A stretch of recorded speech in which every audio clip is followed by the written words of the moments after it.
18장 10절에서 16절 말씀 함께 봉독하겠습니다.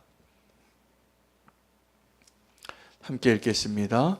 그 이튿날 하나님께서 부리시는 악령이 사울에게 힘있게 내림에 그가 집 안에서 정신없이 떠들어대므로 다윗이 평일과 같이 손으로 수금을 타는데 그때에 사울의 손에 창이 있는지라.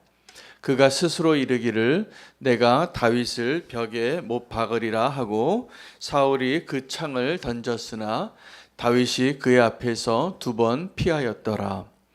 여호와께서 사울을 떠나 다윗과 함께 계심으로 사울이 그를 두려워한지라.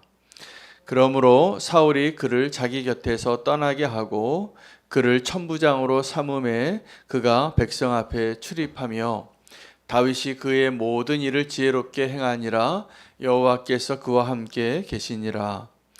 사울은 다윗이 크게 지혜롭게 행함을 보고 그를 두려워하였으나 온 이스라엘과 유다는 다윗을 사랑하였으니 그가 자기들 앞에 출입하기 때문이었더라. 아멘. 하나님의 말씀입니다. 오늘 사울과 다윗의 모습을 통하여 우리가 하나님과 함께하는 것이 형통함의 비결인 것을 다시 한번 깨닫고 하나님과 함께하는 그 놀라운 축복이 우리 가운데 늘 떠나지 않도록 기도할 수 있는 자로 그러한 모습으로 서게 되기를 원합니다. 사울이 점점 미쳐가고 사울이 몰락해 가는데 원인이 어디에 있었을까요? 사울이 이렇게 몰락해져 가는 과정, 그것은 하나님과 함께하는 것을 잃어버리는 과정입니다. 사울이 처음에 왕으로 기름 부음 받을 때 그에게 두려움이 있었습니다. 하나님을 향하여. 하나님, 내가 이럴 자격이 있을까요? 첫 번째 왕으로 그 백성들이 기대하는 그 기대, 또 하나님이 기대했던 그 기대, 내가 과연 채울 수 있을까? 그런 마음으로 그는 기름 부음을 받고 제비를 뽑아도 그렇게 대통령 선거에 당선이 됐어도 내가 여기 있다고 드러내는 자가 아니라 숨어 있는 자가 되었습니다. 그때 그의 마음에 사울의 마음을 표현하면 하나님을 향한 두려움입니다. 그건 건강한 경외심이었습니다. 그래서 좋은 출발을 했는데 어찌하다가 사울의 인생이 이렇게 몰락해져 가는가? 우리는 그 하나님의 섭리 가운데 이 사울의 몰락과 다윗의 형통함을 한 시대에 하나님께서 2사람에게 기름을 부으셨는데 그 중복된 기간이 꽤 됩니다. 하나님께서 2사람에게 기름을 부어서 한 사람은 하나님이 기름 부음을 받았다가 하나님의 뜻에서 떠나서 몰락해져 가는 과정, 또 한 사람은 하나님이 기름 부음을 부어주셨는데 아직도 내가 왕이 아니에요. 나를 왕으로 기름 부으셨는데 하나님의 때를 기다리면서 사는 그 다윗의 모습에서 하나님이 어떻게 형통함의 모습을 보여주고 있는가? 또 어떻게 우리가 하나님의 그 건강한 경외함이 어떻게 정말 우리가 두려워해야 할 그 두려움으로 바뀌어가는 그 비참한 모습이 되어가는가를 발견할 수 있어야 합니다. 우리 안에 2가지 모습이 다 있습니다. 이 사울의 모습이 될 수도 있고 다윗의 모습이 될 수도 있을 겁니다. 먼저 사울의 몰락을 한번 보겠습니다. 사울이 맨 처음에 하나님 앞에 가졌던 감정은 건강한 두려움이었습니다. 그런데 그 건강한 두려움이 바뀌기 시작하고 변질되어지기 시작하는데 하나님을 경외하는 그 경외함이 손상되기 시작해요. 언제부터냐면 백성들의 마음에 합한 왕이 되려고 하면서부터. 그래서 하나님에게서부터 떠나서 사람에게 의지하는 마음을 갖게 됩니다. 사람들이 사울을 좋아했죠. 인정하고 기뻐하고 칭찬하고 왕이라고 환호성을 쳤고 그게 좋았어요. 그러나 그때부터 사울 왕의 비극이 시작이 되어집니다. 그러다 보니까 하나님을 떠나다 보니까 어떻게 될까요? 골리앗이 두렵습니다. 내 원수가 두렵게 됩니다. 그래서 하나님을 두려워하던 그 두려움이 원수가 두려워지는 두려움으로 바뀌게 되어집니다. 하나님을 떠난 사람의 마지막, 하나님 우리를 다시 한번 붙잡아 주시고 버림받을 자가 마땅한데 우리를 버리지 않고 다시 붙잡고 계시니까 우리가 우리의 믿음의 삶을 그나마 유지하고 다시 주님께로 나아가는 것이 분명할 겁니다. 하나님이 사울 왕을 택하셨다가 이 사울이 하나님을 버리고 사람을 택하니까 네가 나를 버렸으니 나도 너를 버렸노라고, 그리고 버림받은 하나님의 사람의 모습이 어떻게 비참하게 되어져 가는가를 우리에게 알려주시는 것이에요. 여러분, 형통함의 비결이 뭐죠? 하나님과 함께하는 겁니다. 형통함의 비결이 내가 의롭고 내가 성실하고 내가 최선을 다한다고 형통함을 누린다고 세상은 이야기해요. 우리가 열심히 살면 언젠가는 좋은 날이 올 거라고. 천만에요. 이 세상이 우리의 방정식대로 되지 않습니다. 그래서 절망하는 거죠. 우리의 형통함은 나의 성실함에 있지도 않고 나의 지혜에 있지도 않습니다.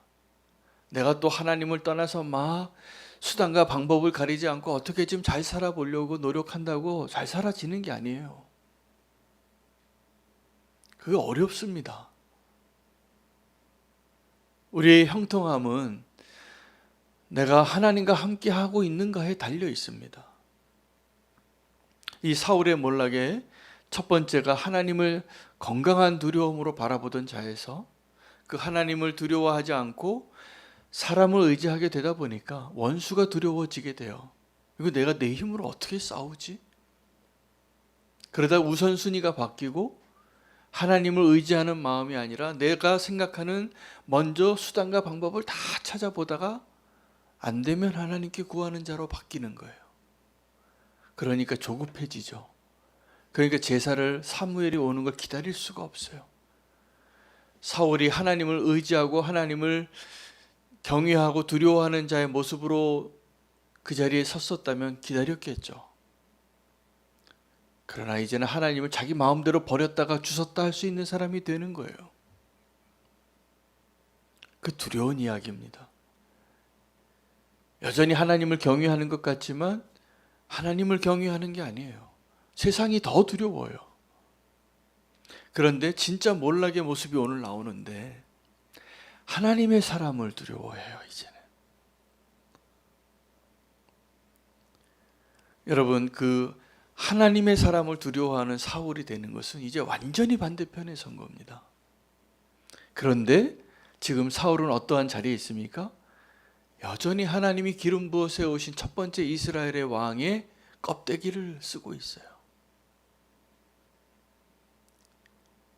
그런데 그의 마음은 두려워요. 왜요? 오늘 12절에 보면 이렇게 말합니다. 여호와께서 사울을 떠나 다윗과 함께 하심으로 사울이 그를 두려워한지라.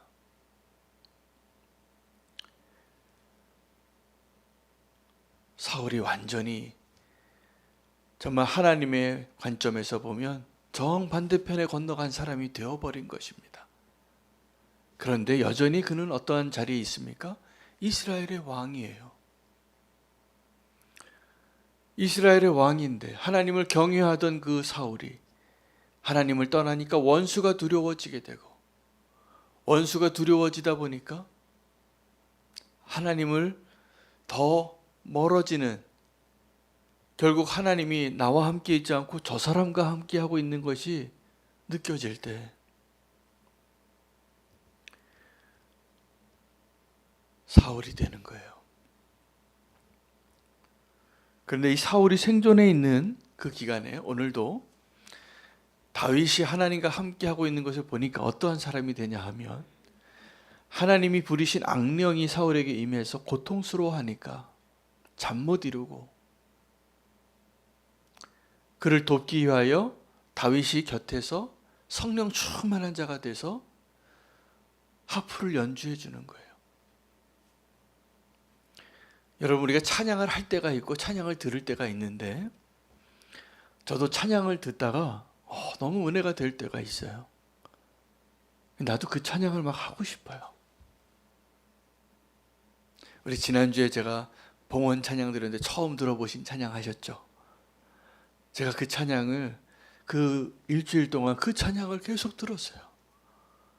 힘이 막 생기더라고요. 막 위로가 되더라고요. 눈물이 막 나더라고요.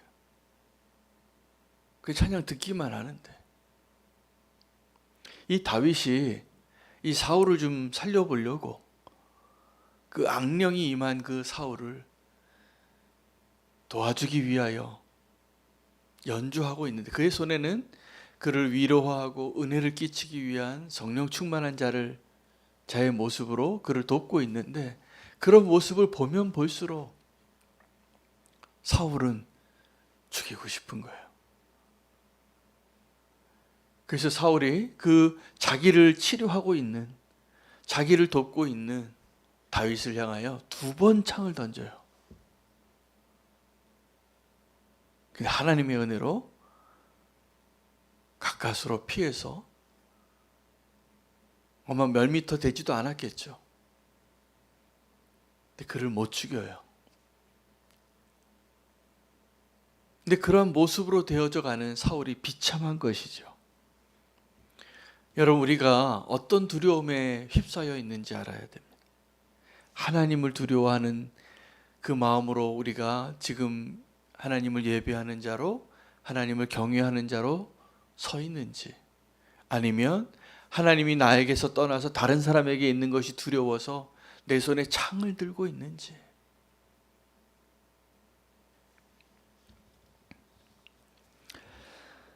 다윗은 형통해집니다. 그래서 사울이 이제 이 다윗이 옆에 있는 것을 도저히 볼 수가 없어서 두려워요. 정말 나와 함께 하시던 하나님이 다윗과 함께 하고 있기 때문에, 그 2가지 목적으로 내가 너 더 이상 보고 싶지 않다. 마치 애굽의 바로가 너 다시 나를 보면 이제 죽으리라, 마지막 재앙 전에 그렇게 얘기하고 떠나거든요. 자기 눈에 좀 없으면 좋겠어요. 그래서 천부장으로 세워요.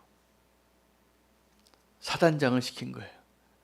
그리고 전쟁에 내보내요. 또 하나의 사울의 소망이 있었겠죠. 그 전쟁하다가 죽으면 좋겠다. 내 손에는 못 죽이면 그 적군의 손에라도 죽게 해주면 좋겠다. 근데 이게 웬일입니까? 다윗이 가는 곳마다 승리하고, 다윗이 사람들에게 더 지혜롭게 행동하니까 사람들은 다윗을 더 칭송하는 거예요. 그런 모습을 볼 때마다 사울은 점점 두려워지는 거예요. 그런데 이 두려움이 가장 큰 두려움입니다. 사울이 왜 하나님을 경외하는 첫 번째 그 3단계의 두려움이 있었거든요. 하나님을 두려워하던 사울, 원수를 두려워하던 사울, 이제 하나님의 사람을 두려워하는 사울.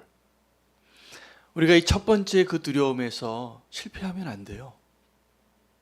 근데 이 첫 번째 그 두려움이 별로 강도가 세지 않으니까 우리가 하나님을 경외하는 그 두려움을 잃어버리고 막 범죄하잖아요. 우리가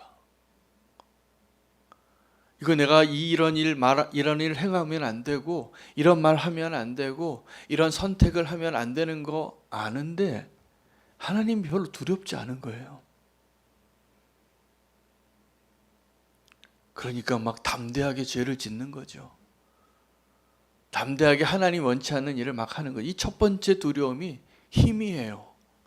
근데 우리 거꾸로 이 첫 번째 두려움이 가장 큰 두려움이 되어야 합니다. 하나님이 나를, 나 같은 자를 어떻게 목사로 세우셨지? 이게 두려워야 돼요. 하나님이 나 같은 자를 어떻게 이런 직분을 주셨지? 이게 두려워야 돼요. 이거 감당할 수 있을까? 그 경외하는 마음으로 그 하나님을 대하는 첫 번째 그 두려움을 잘 붙잡고 계실 때 우리가 지혜로운 자가 되고 형통케 하는 자가 되는 것이에요.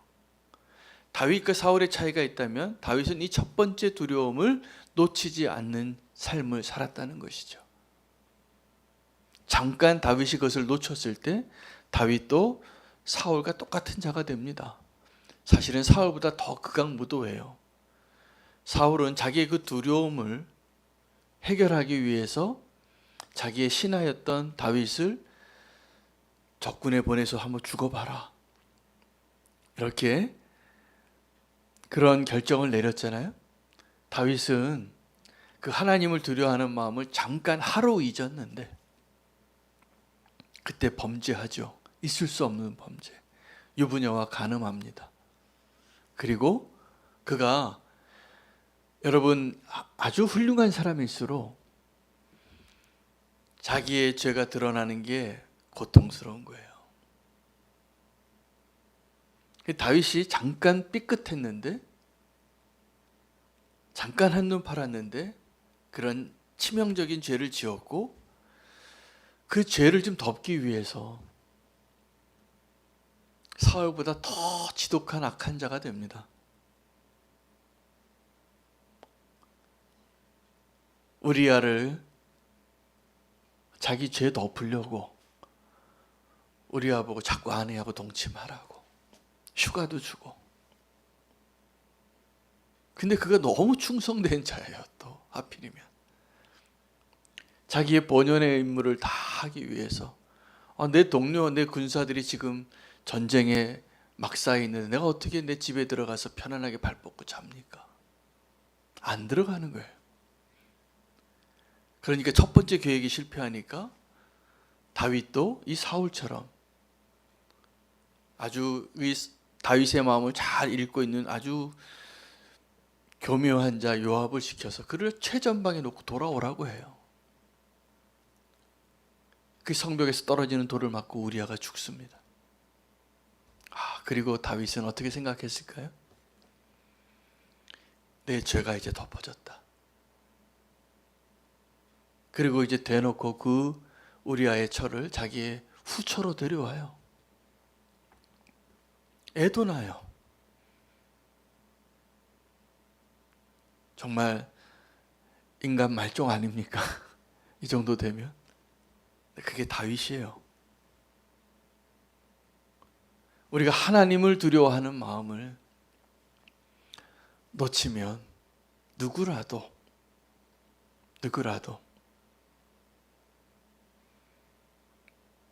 이렇게 비극적인 모습이 될 수 있다는 것을 성경은 너무 정직하게 다 펼쳐 보여주세요. 그러니 우리가 정직하게 살아야 됩니다. 하나님 앞에. 우리가 한 사람도 예외 없이 하나님을 경외하는 그 마음을 잃어버리고 그게 희미해져 가면 오늘 이 사울의 몰락, 남의 이야기가 아니에요. 다윗도 그렇게 몰락해 가는 걸 보여주세요. 물론 하나님의 은혜가 훨씬 큽니다. 우리의 그 연약함에도 불구하고 하나님께서 그 다윗을 회개할 기회를 주고 다윗은 그 회개를 통하여서 다시 한번 하나님의 은혜를 증명해내는 삶을 다시 살아내죠. 다윗이 참 그것이 더 힘들었을 것 같아요. 사울 왕이 나를 막 죽이려고 쫓겨다닐 때의 그 괴로움보다 자기의 실패를 인정하고 다시 하나님 앞에 주님과 동행하는 자로 살아가는 그 삶. 시므이가 계속 쫓아오거든요. 돌 던지고 흙 날리면서. 근데 그걸 다 살아내요. 왜요? 하나님을 경외하는 자로 이제 살기로 결정했기 때문에. 오늘 사울의 모습을 통하여 하나님이 함께 하는 것을 떠난 자의 그 두려움, 이게 훨씬 큰 거예요. 골리앗 때문에 두려운 것보다 더 큰 거예요. 골리앗이 아무리 우리를 두렵게 해도 이 세상이 나를 어떻게 살아가지? 나 앞으로 어떻게 살지? 이게 아무리 두려워도 하나님이 나를 떠난 것보다 더 두렵지 않습니다. 그러면 우리가 하루속히 빨리 돌이켜서 하나님과 함께하는 그 자리로 돌아가야 합니다. 오늘 그래서 우리에게 그 사울의 모습과 다윗의 모습을 대비시켜서 이 동일한 시대에 둘 다 하나님의 기름 부음 받은 자로 세워진 왕인데, 한 왕은 그 첫 번째 하나님을 두려워하던 그 두려움을 잃어버리고 하나님의 사람을 두려워하는 자로 몰락해 가고, 또 한 명의 기름 부음 받은 자는 하나님이 내게 기름을 부어 주셨는데 내게 아직 왕의 자리를 허락하지 않고 그 자리에는 나를 죽이려고 하는 왕이 아직도 건재해요. 다윗은 그때가 축복이었습니다. 사울에게 쫓겨다니던 그 다윗, 그때가 하나님만 의지할 수밖에 없어요. 하나님 외에는 피할 곳이 없어요. 그리고 가는 곳마다 한번 생각해 보십시오. 그 나라의 왕이 그를 죽이려고 해요. 그 나라에서 살 수 있습니까? 근데 하나님의 완벽한 계획은 그 나라 떠나면 안 된다는 거예요. 나중에 다윗이 사무엘서를 보면 2번을 그 떠나려고 했어요. 근데 하나님은 다시 그를 거기다 데려다 놔요. 그래서 그 나라 안에서, 광야에서, 동굴에서, 숲을에서 피해 다니는데, 그게 하나님이 그를 허락하신 자리예요. 정말 다윗 되게 하려고. 오늘 저와 여러분이 어쩌면 하나님께서 정말 다윗 되게 하려고, 그것은 무슨 의미일까요? 하나님과 함께 하기 위하여서. 우리가 지금 겪고 있는 모든 두려운 일들, 두려워하지 마시고 주님과 함께 그 두려움을 이겨내고 형통케 되어지는 다윗이 되시기를 축복합니다. 하나님과 함께함을 잃어버린 그 사울의 그 두려움이 정말 두려운 거예요. 하나님이 내게서 떠나서 다윗과 함께하고 있는 것을 보는 것, 이게 그를 미치게 하는 거예요. 악한 영이 그를 사로잡게 하는 거예요. 오늘 우리의 두려움이 다시 잘 회복되어지기를 원합니다. 하나님 앞에 서서 하나님과 함께하는 것을 우리가 붙잡고, 그것이 우리의 가장 큰 첫 번째 오늘 기도 제목이 될 수 있으면 좋겠습니다. 그러면 나머지 우리가 지금 붙잡고 있는 기도 제목은 사실은 정답을 알고 시험 치는 거예요. 아무것도 두려워할 게 없어요. 하나님 우리와 함께 하시는데 그 은혜에 꼭 누리시기를 축복합니다. 오늘 우리와 함께 하시는 하나님을 붙잡고 그것을 구하며 기도하겠습니다. 오늘